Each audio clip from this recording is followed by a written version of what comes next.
Ve'ele mishpatim asher tassim lifnehem. Voici les lois que tu placeras devant eux.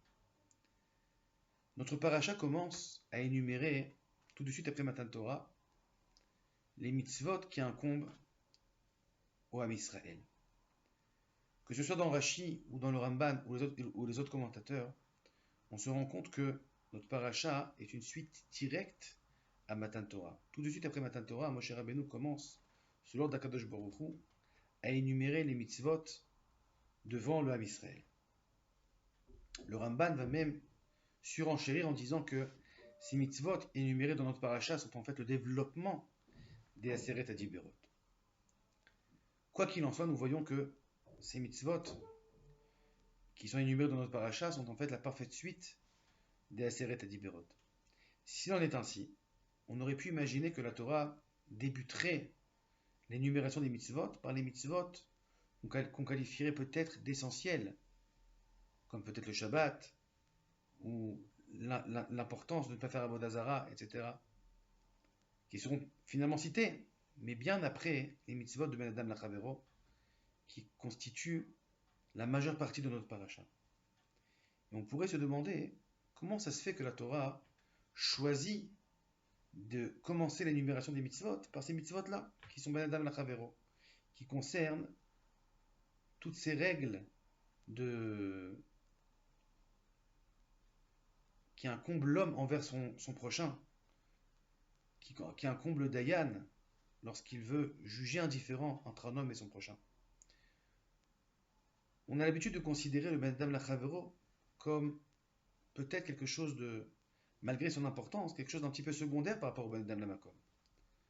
On a besoin du Ben Adam Lachavero pour qu'il y ait un monde stable, qu'on puisse vivre sur un monde stable pour pouvoir s'adonner finalement à l'essentiel qui est le Ben Adam Lamakom. Mais si on voit que la Torah a choisi de commencer l'énumération des mitzvot par le Ben Adam Lachavero, c'est que le Ben Adam Lachavero a une importance capitale dans la Vodat Hashem. C'est cette notion que nous voulons essayer un petit peu d'approfondir ici. Rashi, au début de la paracha, nous dit donc Ve'ele mishpatim ve'ele mosif ala rishonim. Ma elu misinai af elu misinai. De la même façon que ceux-ci, les Aseret Adiberot, ont été donnés sur le Har Sinaï, de la même façon, ceux-là, dans notre paracha, les mishpatim, les lois monétaires, ont été données sur le Har Sinaï. Le Maharal s'étonne et pose comme question que, a priori, quelle est la particularité des Mishpatim pour que la Torah nous précise qu'ils ont été donnés sur le mont Sinaï. Arrêt. On verra dans la parashat Béar, aussi dans le premier Rashi là-bas, que toutes les 613 mitzvot ont été données sur le Har Sinaï. S'il en est ainsi, alors pourquoi la Torah a besoin de nous préciser ici que ces Mishpatim, ces lois monétaires, ont été données sur le Har Sinaï, lorsque nous saurons par la suite que toutes les mitzvot ont été données sur le Har Sinaï. Le Maharal nous répond qu'en réalité la Torah ici vient nous faire allusion au fait que, en réalité, seulement certaines mitzvot, de par leur importance spéciale, auraient dû être enseignées sur l'Ar Sinaï. Simplement du fait que la Torah forme une entité, comme le pasuk nous dit, Torah Hashem Temima, la Torah d'Hashem est parfaite et entière. Akadosh Baruch Hu a enseigné toute la Torah sur l'Ar Sinaï. Mais en réalité, l'entité de la Torah venait accompagner un certain nombre de mitzvot qui avaient une importance spécifique. Et en nous disant Ve'ele mishpatim mosif ala rishonim, la Torah veut nous indiquer que, effectivement, ce sont ces mitzvot-là, le Ben Adam Lachavero, qui constituait cette importance particulière. C'est peut-être pour eux, surtout pour eux, qu'Akadosh Baruch Hu nous a donné la Torah sur le Har Sinaï. Toute la Torah a été donnée sur le Har Sinaï pour accompagner la Aseret Adiberot et ces mitzvot-là. Nous voyons donc que les mitzvot du Ben Adam Lachavero ont une importance particulière. Mais quelle est donc cette importance? C'est peut-être pour répondre à cette question que Rashi introduit une question supplémentaire. Rashi demande Velaman ismecha parashat dinim les parashat hamizbeach. C'est-à-dire que la fin de la parashat Yitro se termine par les lois concernant la construction du Misbéach, qu'il ne fallait pas tailler les pierres avec du métal, etc. Et tout de suite après, la Torah entame Ve'ele Mishpatim. Comme nous indique le Maharal en général, lorsque on entame un nouveau sujet, la Torah a l'habitude de dire Vaïdaber Hashem el Moshe les morts, Kadosh Baruch Hu parla à Moshe en lui demandant de transmettre. Mais là, la Torah nous dit Ve'ele Mishpatim. Quand on nous dit Rashi, Mosif ala Rishonim, il y a une liaison directe, comme si on voulait nous dire que ces deux notions étaient particulièrement liées. Donc Rashi demande pourquoi la Torah a attaché ces deux mitzvot-là, la construction du Misbéach et l'importance de ces mishpatim, ces mitzvot ben adam lachavero. Rashi répond au nom du Midrash pour nous dire qu'il fallait placer le Sanhedrin, le siège des Dayanim, à côté du Misbéach, à côté du Beth Amikdash. Comme nous le savons, que les Dayanim siégeaient au Leshket HaGazit, qui était une des pièces de toute l'enceinte du Beth Amikdash.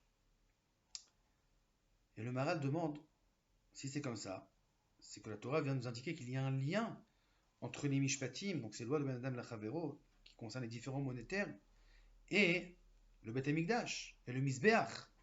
Quel est ce lien? Le Maharal répond que ce lien est en fait dans le fait que, d'un côté, le Misbéach est l'outil qui va amener le lien entre Akadosh Baruch Hu et son peuple, tandis que le Dayan, le rôle du Beddin, est d'amener le chibour, le lien entre le peuple d'Israël lui-même, le Ben Adam Lachavero, le juif envers son prochain.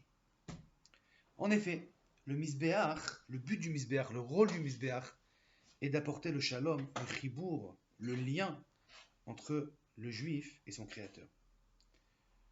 Le Misbéach est l'outil sur lequel on va apporter le korban, un sacrifice.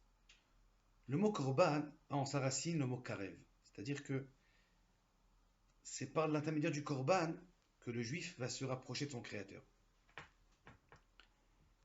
Le korban permet au juif à la fois d'expier ses fautes, à la fois d'exprimer sa reconnaissance envers Kadosh Baruch Hu lorsqu'il vit un miracle. Bref, toutes sortes d'actions qui permettent à l'homme de ressentir un rapprochement de son créateur. Donc le Misbéach est l'outil qui permet donc de créer une symbiose, un lien entre le juif et la Kadosh Baruch Hu.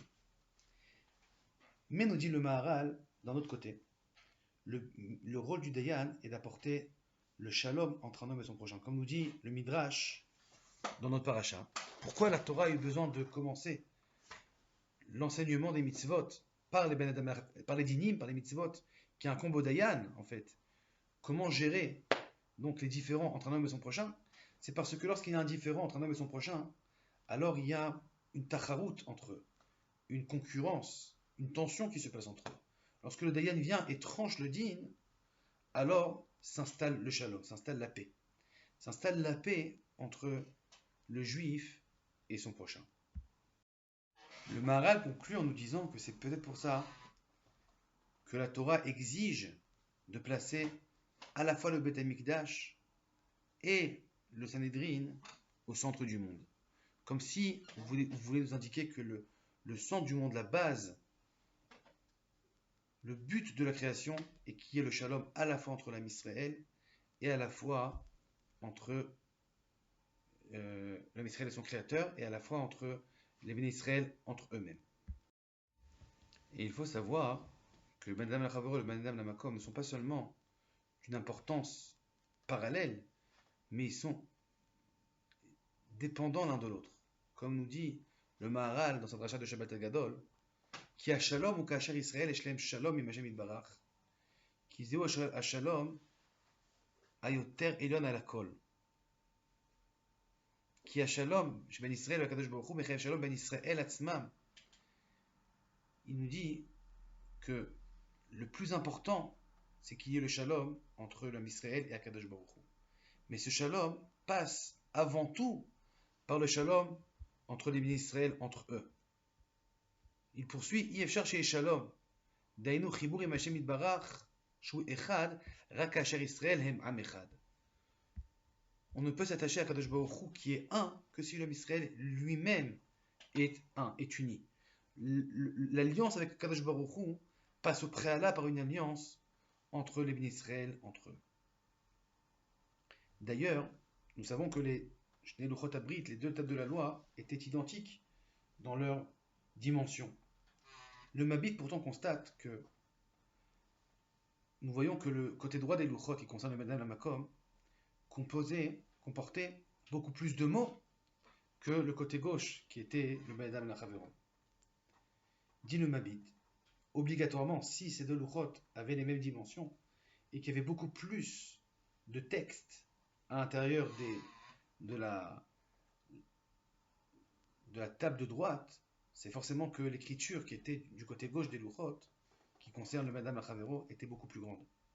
Comme si Akadosh Baruch Hu nous disait, sache que Madame la Chavero, il n'est pas seulement identique dans son importance au Madame la Makom, il est aussi une base au Madame la Makom. On voit ici donc de cette paracha l'importance capitale qu'occupe le Madame la Chavero. D'ailleurs, on retrouve un petit peu cette idée vers la fin de la paracha. La paracha nous dit, à la fin, vers la fin, Va'avadetem et Hashem Elokechem, uverach et lachmecha bet memecha. Vous servirez à Kadosh Baruch Hu, votre Dieu, et il bénira ton pain et ton vin. Et beaucoup de Mefarshim se demandent pourquoi la Torah a changé de syntaxe. Au début, elle nous parle au pluriel. Va'avadetem et Hashem Elokechem, vous servirez Hashem votre Dieu. Et elle passe au singulier. Au singulier. Et tu serviras, Kadosh Baruch Hu bénira ton pain et ton vin.